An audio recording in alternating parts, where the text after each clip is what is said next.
Hey, thanks for joining me. I know I just did an issue of X-Men by Jim Lee not too long ago as of this recording, and I try to spread the stuff out a little bit, but I kept looking at these issues sitting kind of in my pile, and I've been wanting to do them, and god damn it, we're just going to look at them. Why am I bringing this up? Well, I remember mentioning in that X-Men number 4 that we were talking about, where there were a couple things that were interesting about it. First, it was where, if I'm correct, it's the first issue of X-Men in a decade that Chris Claremont was not writing it. He was off the book and on to, because he was dismissed as far as I know.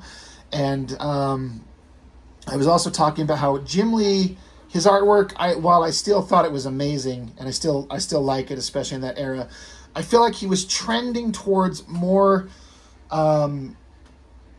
visual, like the kind of basically the what would become the, generically speaking, the Image comic style, with big over the top images on every page to, I don't know, make it look visually interesting and exciting, which I liked, but also for resale value, people will want to buy those. But there was a time when Jim Lee was drawing X-Men comics where he was not worried about those big, ridiculous, artistically driven images on every page, and yet he still made some of the most dynamic and interesting X-Men books that I had ever read. I got to be fair. When I was reading these books, I was very early in my X-Men image, or Jesus Christ, my X-Men Jim Lee reading experience. This is some of my first stuff. So that's what these books are to me. The interesting thing about them, in a way, in a weird way, this is peak Jim Lee to me, in a way, because the style of like cross-hatching rendering with Scott Williams inks that he started doing from X-Men number 1 and on till to this day wasn't the same as it was here. There's some elements to that, but there was just something about this that was a little bit more grounded in, we're going to do storytelling and not have the big, ridiculous, bombastic visuals every page after every page. I'm not saying I blame them for going that direction. Comics were selling, people were excited, went on to crazy good heights. But there's just, in a way, is this peak Jim Lee in a way? It may be. Another thing that makes these books interesting to me is because when I was reading these books, we started, when I say we, it's me and my older brother. I always kind of, when I talk about my early comics reading, me and my older brother were collecting these and reading these. It was just a few issues previous to this. The one where Storm was theoretically killed by Havoc, and the issue with Captain America and Black Widow, and Rogue had shown up in that one issue that I've already looked at. That was where I had first started reading Uncanny X-Men.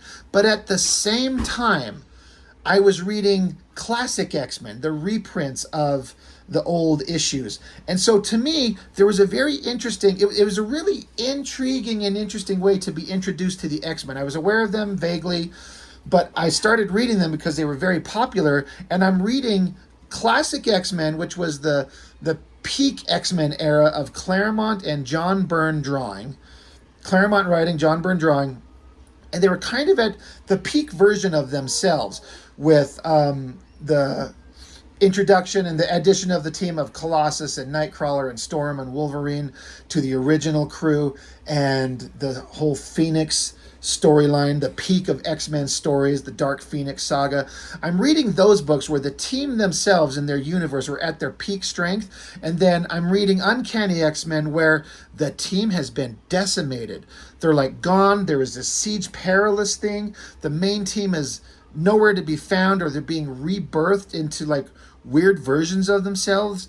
They're lost their memories, or their youths, or the shit that goes on with Psylocke here. It was so weird to be reading both at the same time, to seeing how the hell did they go from who they were in classic X-Men and get to this version of them where the team is destroyed. Like the mansion had been blown up. They had been living in Australia. The original 5 X-Men are off in X Factor in some giant skyscraper in New York.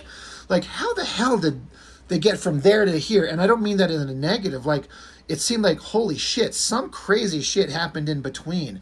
So it was a really interesting way to be reading these X-Men comics where, like I said, to be reading them in this version and then also be reading the classic X-Men versions. So just a couple points of interest for me, but picking these up, I had no idea who Psylocke was.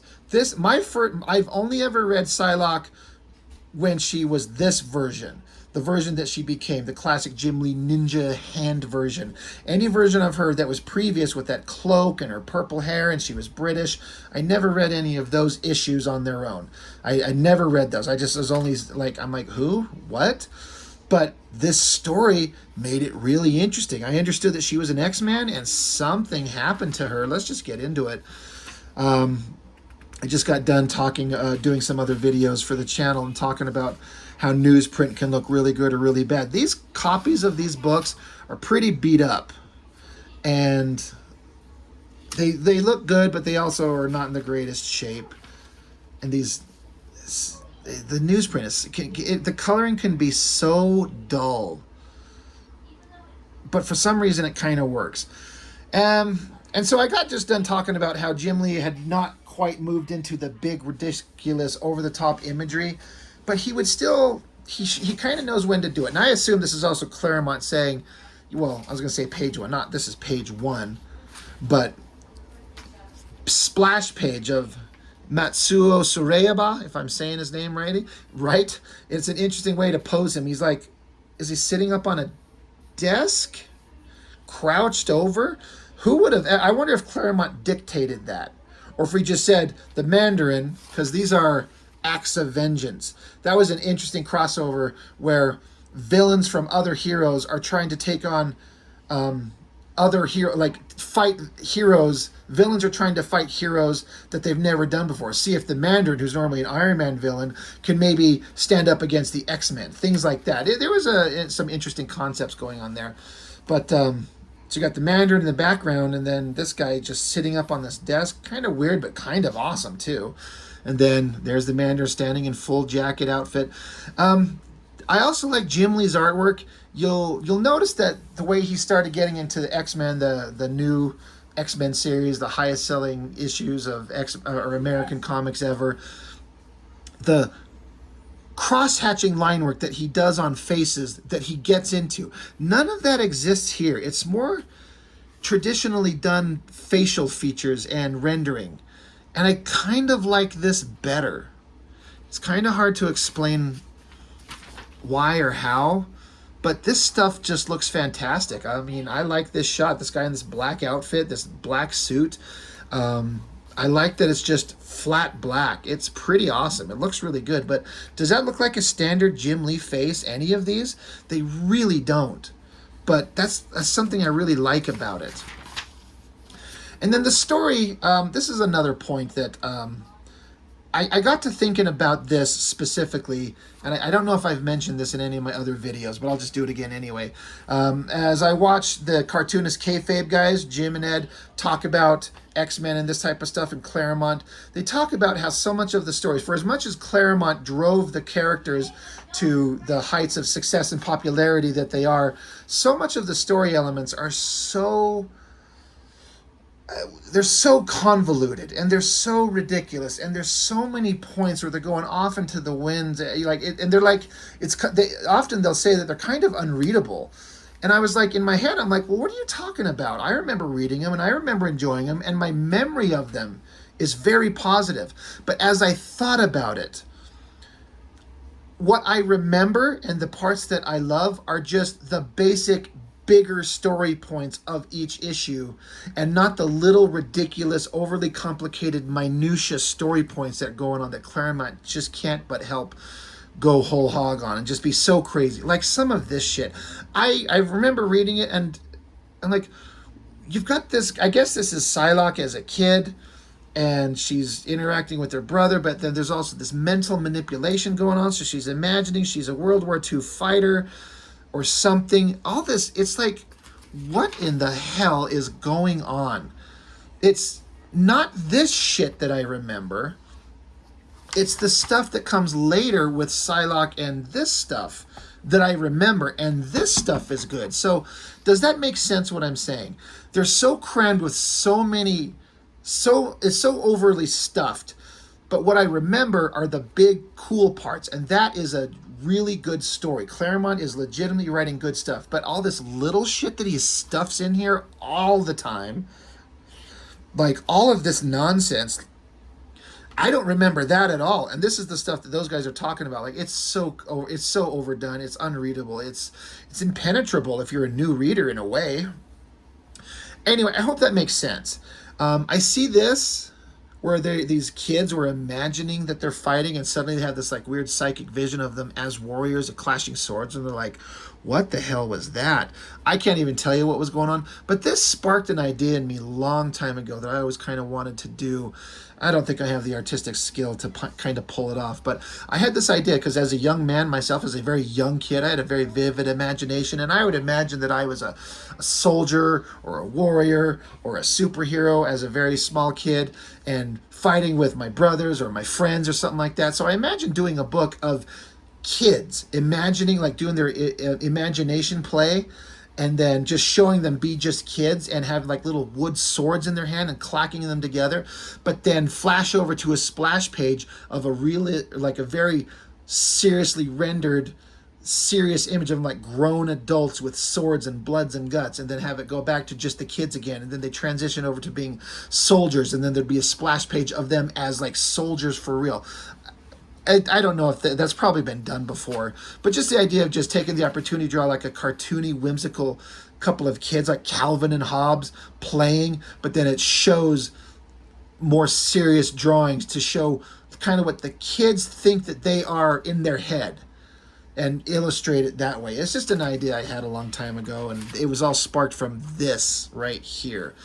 Anyway, that's not anything I'm probably ever going to do, because this story is just so, what in the hell is going on? It's Psylocke as a kid. What is going on? She's driving. There's people. There's cars. None of this is interesting. It got interesting right about here. What you find out is that what they were kind of talking about in the beginning is this guy is the leader of the Hand. We all know them as the ninjas from Daredevil, and this is Mandarin, the villain of Iron Man. But they found somehow, I can't remember how, I'm sure it says in here, but they basically, after the X-Men went through the Siege Perilous, it's some kind of weird dimensional thing that they enter and they get exited out, changed in body, mind, everything. I don't know. I never really read the actual story where it happened, so I can't tell you what happened. But the Hand found Psylocke, and they're like, oh, we could take her and make her into a new assassin weapon like Elektra. So this is them. I guess what you don't know yet, but this is her in her memory going over her past life. I guess she was blonde. I don't know. And then for some reason, Mojo's this guy guarding the door to this place, and then she runs into Storm, and then they drag her off and start ripping her skin off. The blonde-haired British version of her, although I thought she had purple hair. I don't know what the hell's going on. They rip her skin off to show that she's Asian now. I mean, they're showing her eye, and then she's now this new version. She's changed. She's not the same person that she was. She's changed in body and mind and soul and spirit. But then this is where the panel where you find out, because Psylocke is saying here, she's like, there's something out there. There's someone out there watching. And so you got Mandarin talking with this Matsuo guy. He's like, who is she? She's like, we believe, Lord, the X-Men, Psylocke. And he's like, weren't those mutants reportedly slain some time ago? That's part of the story. The X-Men were reported as killed, I think by the Reavers, maybe? And this guy's saying, well, evidently there is practice in deception as we. But he says here, something must have happened to them. However, for when we found the woman, she was in shock, her mind and memories totally fragmented. We are now in the process of isolating appropriate elements of her psyche and focusing them towards our desired end. We provide the goal, but she herself the path to reach it. In effect, she defines the terms of her new reality and consequently accepts it as naturally as she did the old. So they're trying to use like this psychic here and mental manipulation. They got her in this tube, and she's upside down with this gear strapped to her face, and they're mentally manipulating her to make her reality be what they want it to be. They found an X-Man, and they're these very precious things, and they're like, ooh, we've got to keep her. So that suddenly become interesting. All this shit previous to this Who cares except for the opening story? But this stuff, I get the reason for it, but it wasn't until this where in my memory, this is an interesting story point. And then when they talk about they're hard to read and there's unreadable crap, and I'm like, no, they're not. They're interesting. But this is the good stuff that I remember as being good. Once again, looking at Jim Lee's drawings, like, look at these faces, use of some screen tones for that shading on the sides. This is not what you think of as Jim Lee today, but I like it. But anyway, the most interesting part of this book is, for whatever reason, she's altered mind and body. She's Asian now. She's got dark hair. She's a assassin of the hand. And the concept is, because again, this is all in her mind, which a lot of X-Men stuff is always mental stuff. It's in their minds and mental manipulation. She's put through this task of finding her friends, the former X-Men, and each one of them has one of the rings, the 10 rings that the Mandarin has, and she has to collect them from them. Like, so she uses her own mental powers to force Storm to her knee. Oh, and she's got the Mento Intensifier ring. It's almost impossible to resist when wielded by a normal mind, amplifying a telepath's power. That's it, my girl. You know what I mean? So Psylocke is already a telepath. Then you give her Mandarin's ring. No one can resist. But the whole point is that she has to collect these rings and assassinate her former friends. She's like a most impressive flame blast. 10 rings from my 10 fingers. She's like, I have to collect these rings. So she's killed Storm. So she jumps off, rips off this whatever outfit, and we see Psylocke for the first time in what would become the classic ninja Psylocke outfit. You see it for the first time right here. And I think it has a kind of a similar design vibe to Elektra in a way. This is another thing about Jim Lee's old artwork. In my memory, this was like a big, giant, full splash page. But it's not. It's still a big chunk of the page, but she's kind of small and he's appropriately bigger.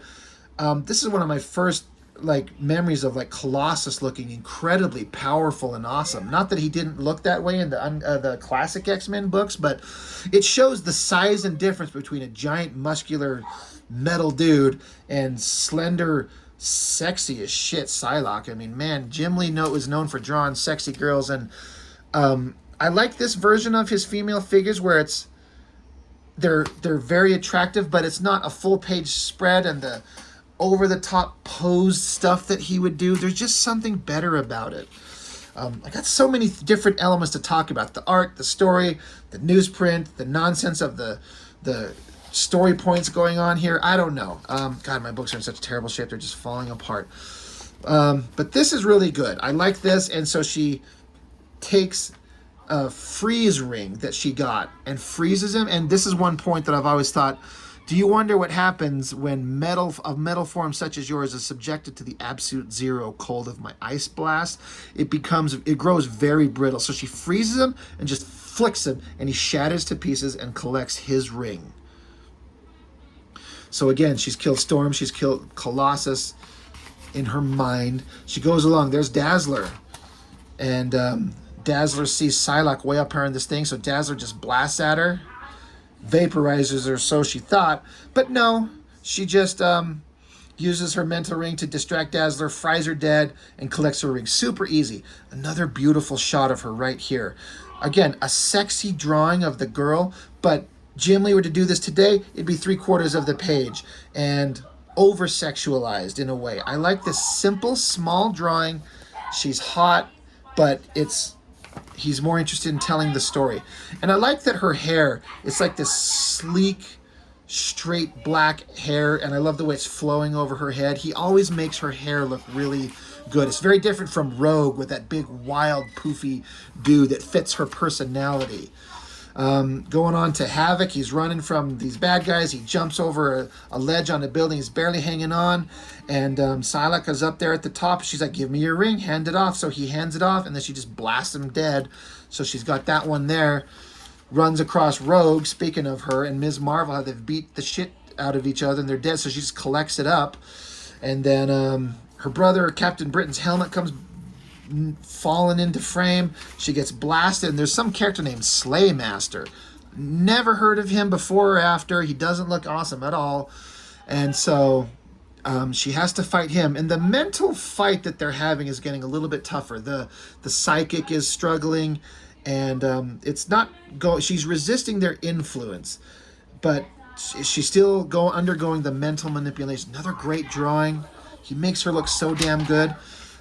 This guy starts beating the shit out of her, and again, there comes a fight sequence here that looks incredible, coming up in the next page. This is a scene where, in this mental manipulation they're doing, this guy rips her eyes out, but you only know it because they say it. But I guess they can't show in a Marvel comic her eyes getting actually ripped out, but they remove her eyes. It says, they're like, ooh, nasty. Like, oh, they're only her eyes. What's to complain about? It's not as though she needs them or anything, because with her psychic telepathy, she could basically see with her mind. But I always like this. This douchebag, whoever he is holding her up, slams him 2 hands in the face. And I always thought that this kick to the guts carried a lot of weight and movement. I like that a lot. So the motion of kick to the guts, punch to the face, and then this shot of her like doing a flip over him is awesome. And you find out, in this mental manipulation, whoever this douchebag is, once she shatters his helmet off, you see that it's the Mandarin himself under that. I always like the shot where he's blasting at her, and like I said, she dives over him, lands behind him. Kick to the head, trips him off his feet, elbow to the head, standing over him, holding a rock to kill him. And it's like, you have beat me. You have proven yourself willing to be worthy of us and willing to serve the Mandarin. And but she's like, nope. She uses her ring and kills him and fries him, and she's standing there looking awesome. But she's got eyes again. But once again, it's all, she's freed from that tank, because now we're back into the real world, and she's coming to the Mandarin, kneeling in loyalty to him, and they're like, we've got her, we have her, Lord, and through her, who knows indeed. And you see her smiling, very evil. So the hand has manipulated her and made her an assassin, and put her in super sexy outfit. I assume Jim Lee designed that. So I know I've yapped on about a lot of different things. I'm probably all over the place. It kind of coming across as really incoherent. Really interesting point is 31 pages.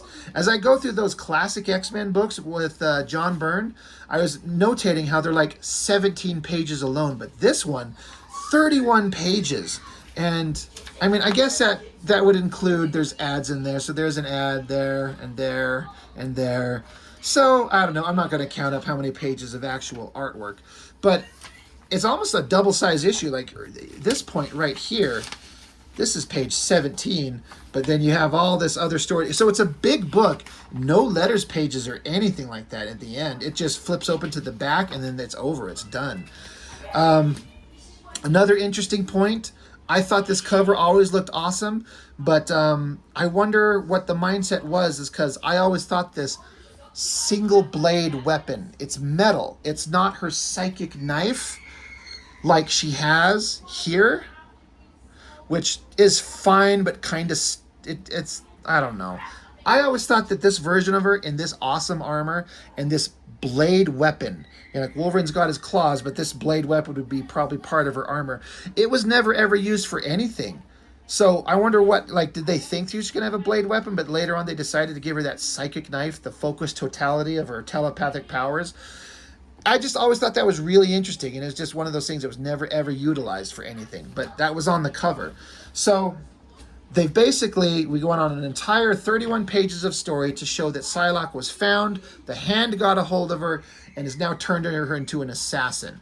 So now this had more really, really fun story points. And again, I'm reading these books at the same time as classic X-Men, and Wolverine being the scrapper with attitude that he had with the old issues of X-Men. And in this book, he's the only one of the regular X-Men that stuck around, did not go through the Siege Perilous. He got captured by the Reavers. They beat him almost to death. He's still not recovered, and he's going through hell. But he got away, and he's running around with Jubilee, who we've been introduced to. But starting out, now that she's a member of the Hand, she's wearing this outfit that was designed on this cover, and this reasonably awesome headpiece. I am Lady Mandarin. That's pretty cool use of like text boxes. Weird shoulder thing off to the side and then cape on the other. It's a little bit off balance. I don't like the way asymmetrical kind of look of it, but it's fine. But she shows up to this, I don't know, probably Asian mob bosses. They all talk some shit. She's like, I'm here to show up. That you're going to remember who's in charge. The Mandarin's in charge. You guys are nobody. And anyway, whoa, differences. They have some threats, and it's like killer. So I like how the coloring changes from like the regular kind of nighttime scene to these intense colors to show like the action. Great shots of her just blasting a guy, elbows to the face, kicking, punching, just slaughtering him, just ripping him to pieces. Great action continues. These two guys were like, because she's off in the distance killing him. They're like, we got to shoot him. Like, what about our guys? Like, whatever, it's them or us. So they just shoot everybody, including her. And she drops dead. Her body is lying dead on the ground, but you find out she's just using her telepathy to pretend to be this guy, and he just mowed over one of his own guys, but it's Psylocke herself. It's like it was an illusion. She fooled him. Really interesting use of powers there. Like a ninja assassin with telepathic powers like that would be unstoppable. So up close, she's got a ring charging up, and this would have blown his head off, but that's an interesting shot. And of course, all these bad guys are like, holy shit, we're done for. Love every bit of this drawing. It's all looking so great. She's cackling about how awesome she is. I love this big close-up shot of her face. Very evil, the helmet, the shadows. And like, we're all in agreement. Mandarin's in charge, right? And like, I guess so. And again, I've talked about this, how some of these images that Jim Lee would do in these old Uncanny X-Men issues is an image that in my mind, my memory of it is they were bigger on the page, but they're not. This is not a big image. It's kind of like the same thing I was saying back in this issue with Psylocke standing there in front of Colossus. Let me pull that up. It's not taken up, I mean, it's a big chunk of the page, but not a lot. But she's just kind of a small figure.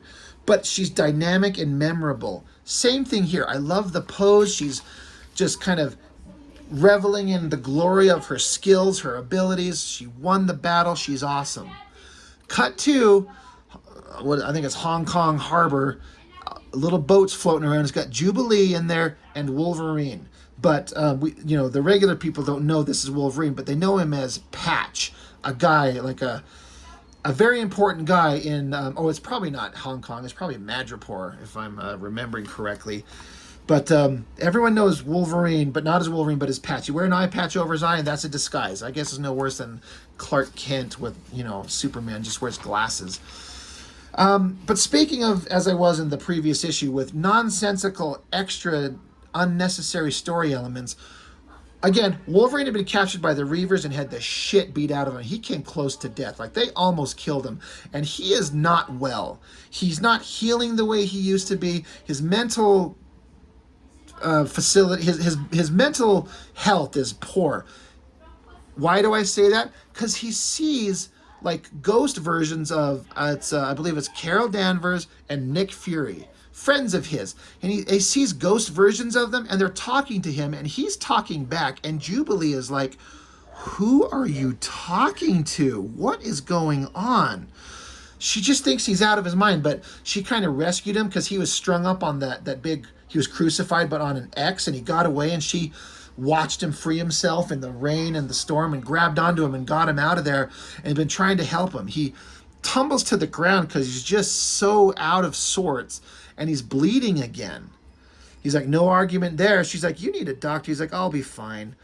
And then here it says, this ghost of Carol Danvers, she's like, so much for your mutant healing factor. And he's like, I always wondered if it had a limit. So the Reavers beat him so severely that his healing factor just can't catch up anymore. It just doesn't work to the level that it did. Now, obviously, he heals up and gets back to full strength eventually. Not very long, but right here, he just falls over and he just starts bleeding out again. Wolverine never did that.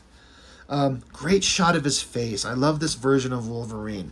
I was saying recently how I think that Jim Lee draws the best Wolverine in X-Men comics, and I think Mark Silvestri draws the best Wolverine as a solo character in his own book. That's probably really a stupid version of like they're the same character drawn by different artists. What difference does it make? But in my brain, I just loved Jim Lee's Wolverine on X-Men, and I loved Silvestri's Wolverine on the solo book. But yeah, here's Jubilee saying, "Who are you talking to?" He's like, "Old friends of mine, Carol Danvers and Nick Fury. Meet Jubilee." And she's like, "It's just us here. There's nobody else here." And Wolverine's looking at her like she's crazy. He's like, "Uh-huh." So he's lost his fucking mind. And poor Jubilee, she doesn't know what she's got herself into. She's like, "The man hasn't slept a wink since we hitched up together. I've never seen a body so wired. He can't go on like this. Something's going to snap, unless it already has." Look at this Jim Lee face here. That does not look like anything he does post X-Men #1. And I kind of like that version a little bit better than what he become. I want to double check. This is interesting. This is not Scott Williams inking him. That was him on the previous book. But Joseph Rubinstein. And I think it works. For whatever's going on, it works really well. There's a subplot about Storm, which comes up later in the books. It's all fine, but she's reborn as a kid. She eventually runs into Gambit. This is before she ran into him. And I already reviewed that issue, later issue. I'm sorry, I can't remember the number.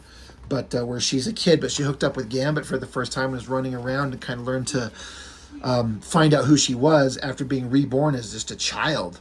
Back with the X-Men, or rather Wolverine and Jubilee. They are in Hong Kong. I'm sorry, I just assumed it was Madripoor, but it does say Hong Kong. But they're in Hong Kong. He goes to a safe house with this lady that he's known forever. They hug each other. "It's good to see you." You know, they need a place to stop. They need a place to kind of catch their breath, recuperate. And this lady's like, "Well, who's the kid?" She's like, "A lifeline. Without her, I wouldn't be here." And so, you know, he recognized that Jubilee saved his life.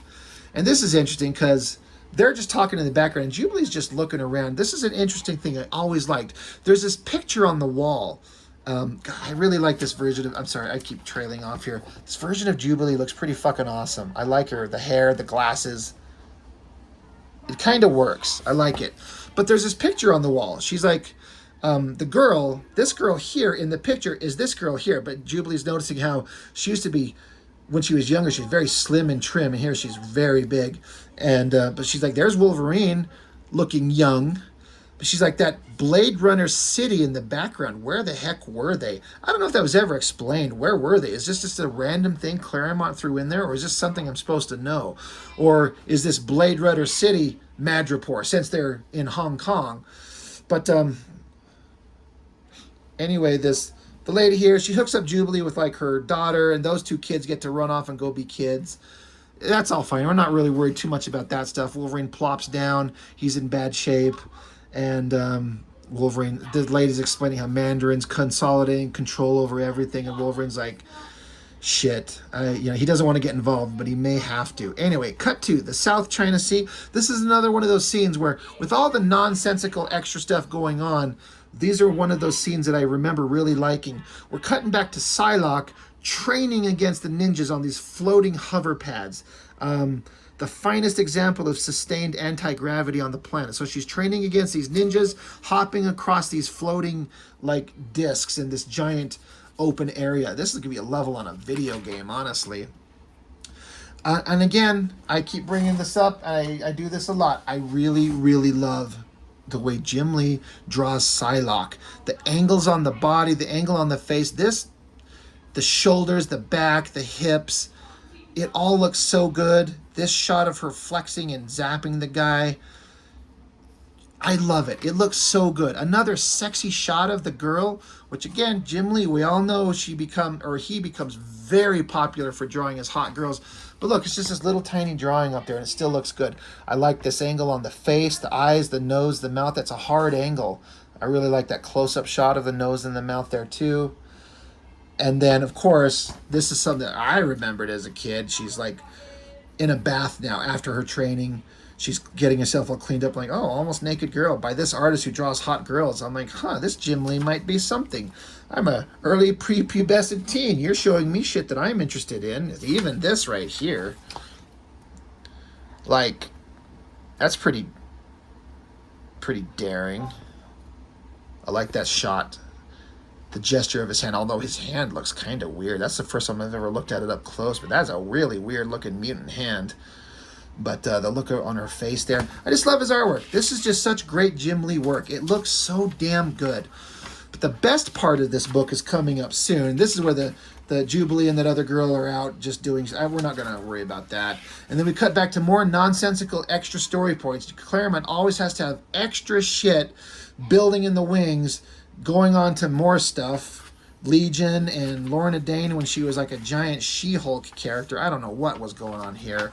This is, to me, the most memorable part of the book. The most memorable parts are the beginning with Psylocke being ultra bad guy and laying waste to a bunch of people, showing she's an extremely effective assassin. And at the end, the Hand somehow got wind that Patch, Wolverine, they don't know it's Wolverine, but this guy's here. I honestly don't know why these ninjas are sneaking up on him, but I love this scene. He's got his little rickety boat in Hong Kong Harbor. Wolverine's lighting up a smoke like he always does, but he starts choking on it. His healing factor, he's like, so much for smoking. Healing factor can't cope with tobacco the way it used to. I wonder if it ever will again. I always thought that was a really interesting story point. Like, his healing factor, as we've discovered, like, it just ain't working. He tosses the smoke over the side, cut to the silent scene of a ninja. There's like 3 of them. This guy here, one here, and one here. They got these little claw things clawing into the boat to climb up, and the cigarette just bounces off the top of his head. Such interesting, fun storytelling. He's walking away. Now, he's got his inner thoughts. He's thinking to himself about, he's saying, all my life, no matter how badly I was hurt, I always got better. Suppose that's changed. And then you see this little part. He sniffs the air.